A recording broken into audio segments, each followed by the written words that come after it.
It's summer 1348, and London has no idea it's living through its last normal day. Within months, half its people will be dead. But right now, the Thames glitters at dawn. Wherries cut through fog, oars slapping water. Church bells ring from dozens of towers. St Mary le Bow, All Hallows, St Bride's. The air smells like wood smoke, horse dung and river mud. You're standing at Billingsgate Wharf, watching ships unload. Wool bales swing from cranes.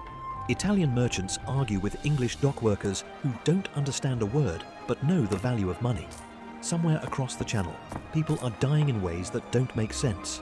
Swellings in the groin, black fingers, death in 3 days. But London hasn't seen it yet. Most people think it's just sailor gossip, war rumours, God's judgment on someone else. Today we're walking through a city that feels eternal. Let's see what ordinary life looks like before everything changes. London in 1348 holds roughly 50,000 people crammed inside Roman walls and spilling across London Bridge into Suffolk. It's a timber city, narrow houses with upper floors jutting over muddy streets, dominated by old St Paul's massive spire. England is deep into the 100 Years' War. Edward III's campaigns cost money, which means taxes on everything. London finances the war through wool exports and imported wine. The money flows, but so does resentment. 3 things matter here. First, war economy, bread prices climb, wages stay flat. Second, overcrowding creates daily risks, disease, fire, crime.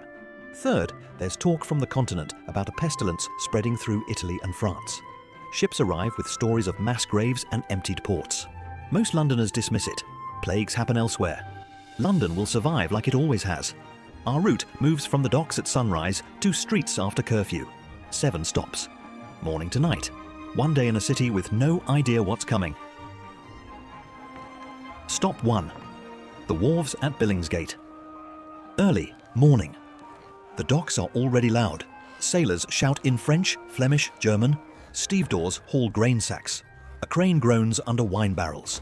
The wharf is slick with fish guts. 1 wrong step and you're in the Thames. This is where London makes money. Wool out, wine and cloth in. Italian bankers finance Edward's war with loans that'll take decades to repay. A labourer earns 2 or 3 pence daily hauling cargo. Enough for bread, ale and a shared bed. Not enough to save. He buys breakfast from a dock vendor, coarse bread and small ale for a halfpenny. Thieves work here. Guild enforcers watch for illegal trade. Get caught and you're fined or in the stocks. A ship from Calais ties up. 1 sailor tells anyone listening about sickness in France. You're healthy at breakfast, dead by supper. Black marks everywhere, whole streets empty. Most people shrug. Sailors always have stories. The market at Cheapside is filling up. Time to move inland. Stop 2. Cheapside Market, mid-morning. Cheapside is packed. Timber stalls line the street, hanging signs overhead. A painted boot for the cobbler, a loaf for the baker. No one reads, so signs are pictures. Upper floors lean out so far you could pass wine across without stepping into the mud below. A baker's wife argues with a flour merchant. Prices are up, war demand, bad harvest. She pays anyway. A chicken costs a penny. Salted fish is cheaper than fresh. Near the stocks, constables drag a thief through the crowd. He stole bread. By noon, he'll be locked in wood with his head and hands exposed, pelted with rotten fruit. Justice is public and fast. Fire buckets hang at every corner. The city burned before. Timber and thatch need little encouragement. A town crier pushes through ringing a bell. New taxes for France. The crowd grumbles but doesn't riot. Not yet. A servant hurries past with a full basket, heading toward the wealthier districts. Let's follow. Stop 3. A merchant's house near St Paul's. Midday. This is different London. Houses here have stone ground floors, timber above. Some have glass windows. Expensive, rare. St Paul's spire looms nearby. Inside, a wool merchant's family eats dinner, the main meal. Roasted pork, white bread, Gascony wine. Servants bring courses. Outside, beggars wait for scraps. The merchant reads a letter from Bruges. Business is good, but villages in Flanders are emptied by sickness. Trade routes disrupted. He's worried about his investment, not his life. Plague is a problem for port cities, for the poor, not for men with stone houses. Sumptuary laws dictate what people wear by rank. Step out of line, and the city reminds you fast. Across the river, people live very differently. Time to see the other half. Stop 4. The Stews of Southwark. Afternoon. You cross London Bridge, the only Thames crossing, lined with shops creaking under their own weight. Southwark sits outside city walls, outside city law. Brothels, unlicensed taverns, bear baiting. The Bishop of Winchester licenses the brothels, the stews, everyone knows.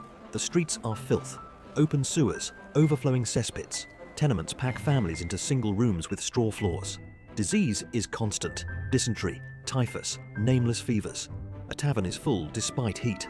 A fight breaks out over dice. Knives flash before the keeper stops it. In a doorway, a prostitute coughs into a rag.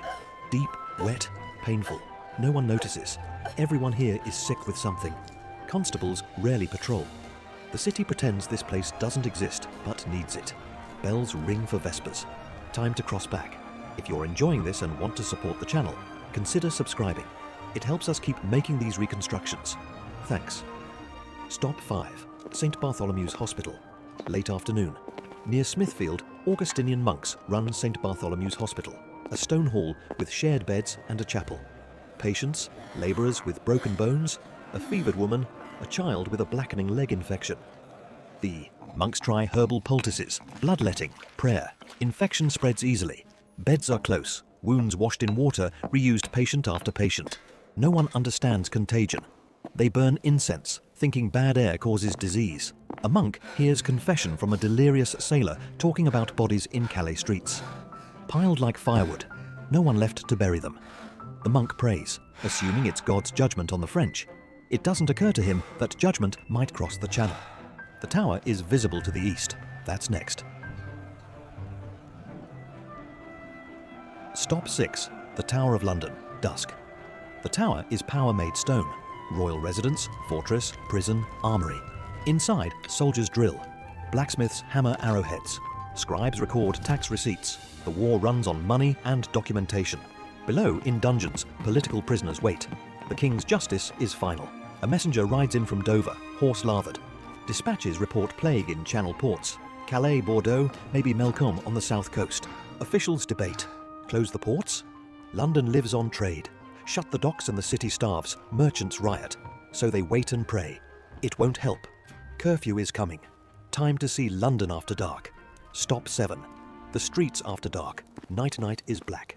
No streetlights. Just occasional torches and shuttered candles.